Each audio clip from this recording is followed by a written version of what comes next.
Welcome back, everybody. This video is going to be done a little differently because I am working on my Ivara and her crazy powerful Artemis bow. So, Ivara is one of the better spy frames in the game, but to really highlight that, what we're going to do is kind of show you how some of her abilities work. After that, I'll show you what the loadout is and how much work that I've put into her. First up, let's enter Prowl mode, and we'll switch to Ivara's Artemis bow, which does some pretty nutty damage.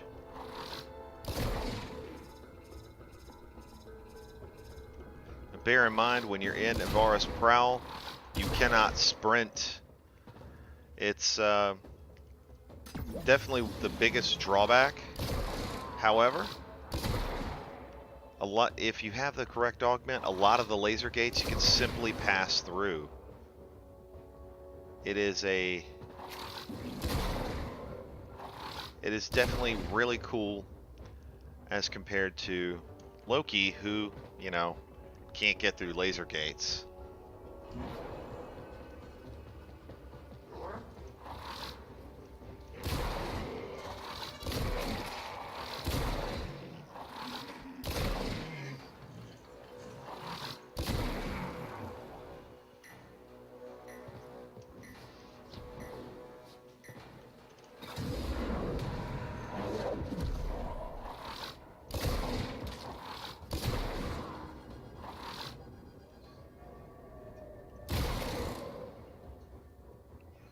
Bye-bye.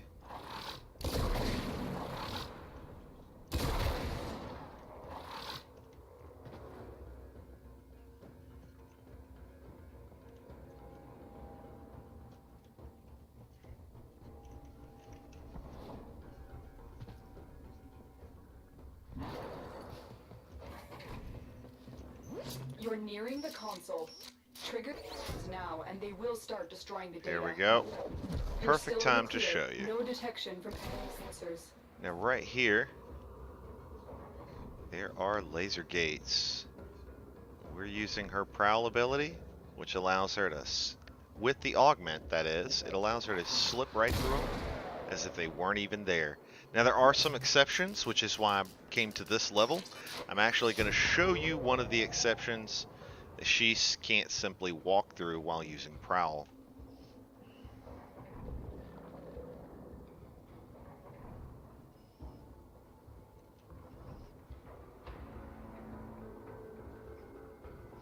And bear in mind that Ivara's invisibility is not affected by her duration. Unlike Loki and Ash, it's actually affected by her efficiency. Excellent work. So that having been said, you want a high efficiency. If you want to run around with Ivara and use her Artemis bow and her Prowl augment, as you're seeing here, you'll want to care more about your efficiency than you do about your duration. Duration doesn't really affect her that much. Whoopsie, I missed. Bye-bye. Her bow does have some innate punch through, but bear in mind the arrows can also bounce off of dudes. So if their armor's high enough, you're not going to punch through. Your shots will simply bounce off.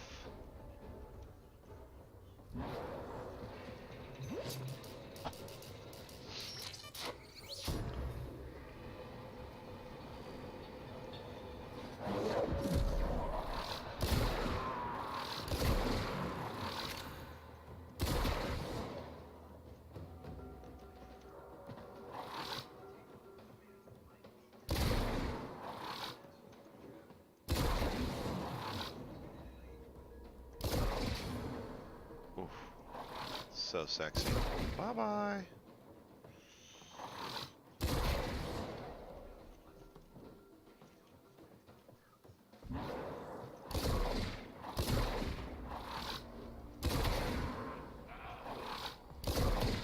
because bows are silent, you don't if you're not having been seen, you don't actually have to stay cloaked the whole time. Because, yay, bows are a silent weapon. Whoop whoop.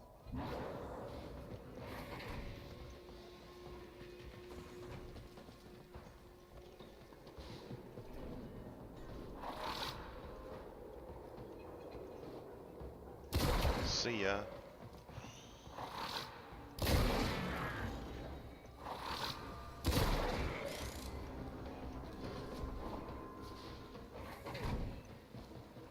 The target console This will also give me a chance to show you guys some of the cooler things that I've learned. Watch this nonsense. Bye bye. Skip around the whole puzzle. Drop through the roof. Data extracted. Oh, look at that. It's a laser gate.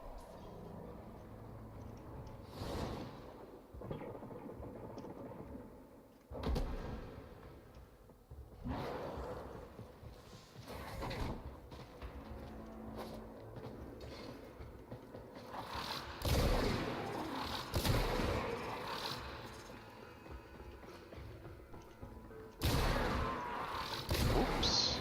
Tried to hit them both with that one. Failed, but tried. Peace out, Girl Scout.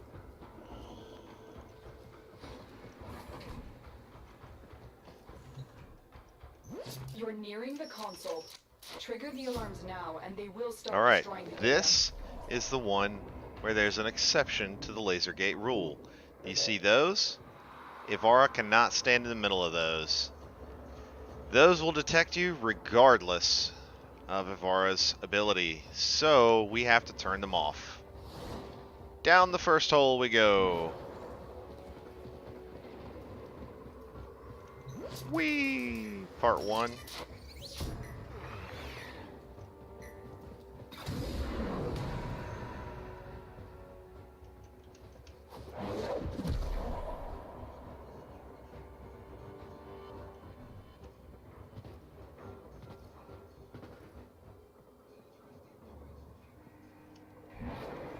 Part 2.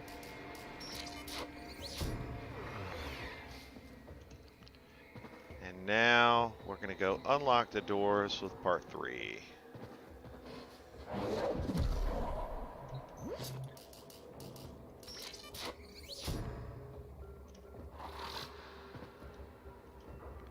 Bye bye.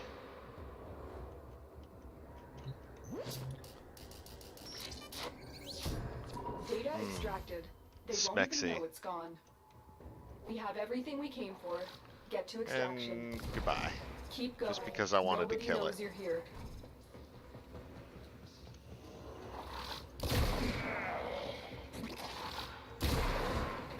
Standing there, just wondering what in the world just killed his buddy. 'Twas my arrows done it. 'Twas my arrows. It's like, wait, what just killed those guys? Why is he pinned to a wall? I don't know.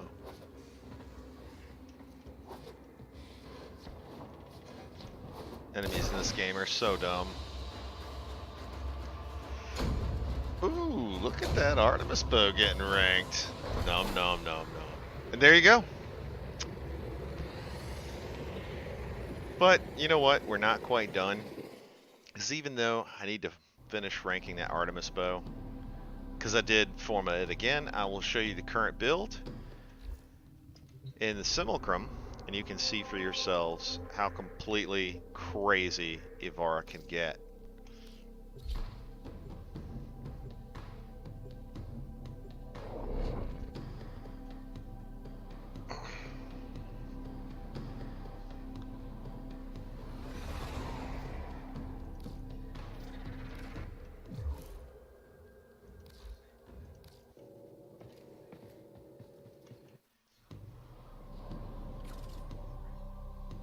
So, first up, I'm going to grab some energy. Now, here's what's on Ivara so far. As you can see, this is a 2-forma build. We're using Arcane Victory, So on headshot, 8% chance for 2% health regeneration per second for 8 seconds.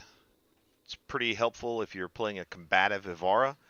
Will help you survive longer. Arcane resistance because, frankly, I got tired of taking toxin all the bloody time. So 80% chance to resist a toxin damage effect, and I get an extra revive out of it. So we're using energy siphon, so we can regenerate some energy pretty quickly, although some good alternatives for that would be corrosive projection. That's really awesome on Ivara. You could also use loot detector if you're doing a lot of spies. Rifle scavenger, I really wouldn't use that too much. Sprint boost, again, not very helpful with Ivara because you can't sprint when you're cloaked. However, shield disruption might help you out quite a bit, especially if you're playing against Corpus enemies because this will reduce their shields. And those are about really the only ones that I'd really recommend, honestly, are loot detector, corrosive projection, or energy siphon. Now, I prefer energy siphon most of the time because most of the time I'm using Ivara for spy, and energy siphon helps me regen my energy rate much faster. So transient fortitude for some ability strength, intensify, fleeting expertise. Again, like I said, that efficiency being really, really high helps her Artemis bow and her prowl stay active longer, which is what I like to use her for. Primed vigor, so she has a little bit of survivability. Streamline, again, to take that efficiency up. Infiltrate, this is the prowl augment that allows Ivara to bypass laser gates, and it increases her movement speed while prowl is active. It's pretty awesome.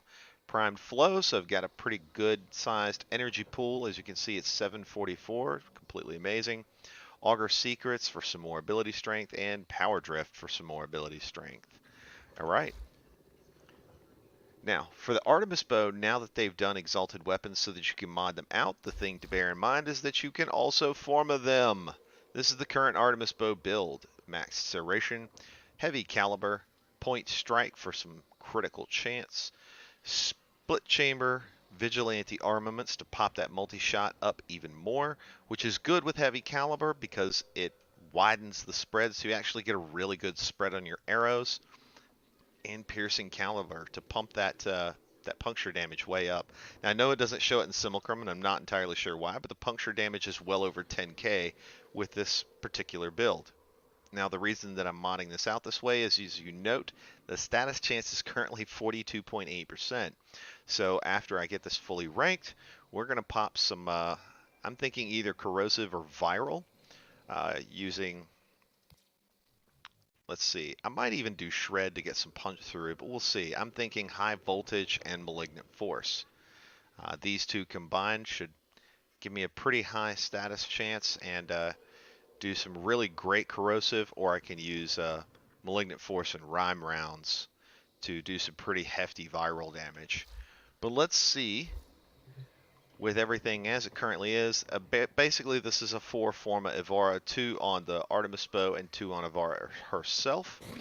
Let's see how good this is against some really high level heavy gunners that have stupidly high armor.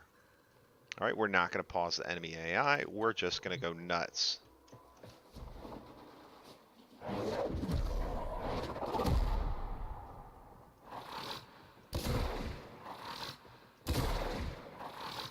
As you can see, this is kind of the level at where Ivara isn't as useful as you might think. You have to headshot all of them, and even then, you're not dealing stupid amounts of damage. So I wouldn't use Ivara on a really crazy high-level sortie, although she could honestly do pretty well. You note that they are taking puncture damage, taking a pretty good bit of it, and she can hit some pretty large groups with some pretty heavy damage. Overall, this is not bad. It's not great. It's certainly not crazy levels of damage, at least not considering the enemy level, but it's pretty good. But what if we tone this down to something more like what you're going to see in combat, say level 80s? So let's clear, kill the enemies. And then we're going to take our heavy gunners again. We're going to put the enemy level at 80 because that's generally what you're going to see in the wild.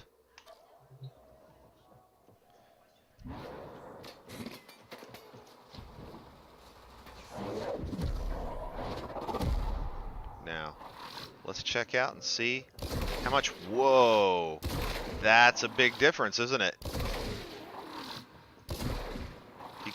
You can tell one good headshot, and these guys are getting completely wrecked. Even those that don't get a full arrow barrage are taking some pretty hefty damage. And the ones that take it to the face are getting completely wrecked. By herself, with a good loadout, Ivara can walk through a lot of the enemy laser gates. She makes for a pretty good spy frame, and as you can see, you can wreck some pretty decently leveled enemies very easily. And by using the mods the way that we did, specifically fleeting expertise, it allows us to keep our abilities active for even longer. And you can see down there, I'm not draining my energy too fast. So I could potentially run like this for a really, really long time, perhaps even an entire mission, as you saw me do earlier. And it looks like it's game. Yep, that's everybody. Level 80 enemies completely wiped out. Now I know what you're thinking. What about the level 100 enemies? Well, you saw 155, so let's tune the enemy level up and take another shot at it.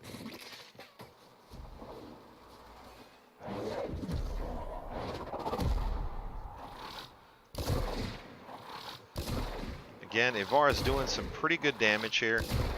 Nothing insane, at least not yet. That might even take another Forma on her Artemis bow to make that happen. But if you get close enough,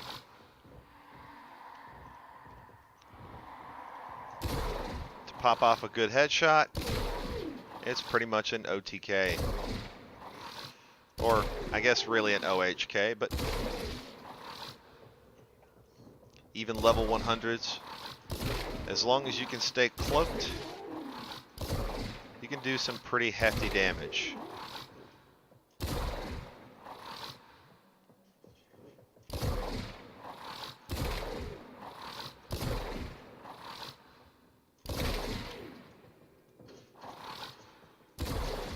Heavy caliber allows you to have a really great spread on that bow, meaning that at range, you can hit far more than one target at a time. Because the puncture damage is really high, if you succeed in killing them, a lot of times you're going to end up pinning them to walls. Which, let's be honest, that's just completely satisfying. Pin an enemy to the wall or to the ground? Yeah, come on. Give it up. That's pretty amazing. I think we killed them all, so let's find out.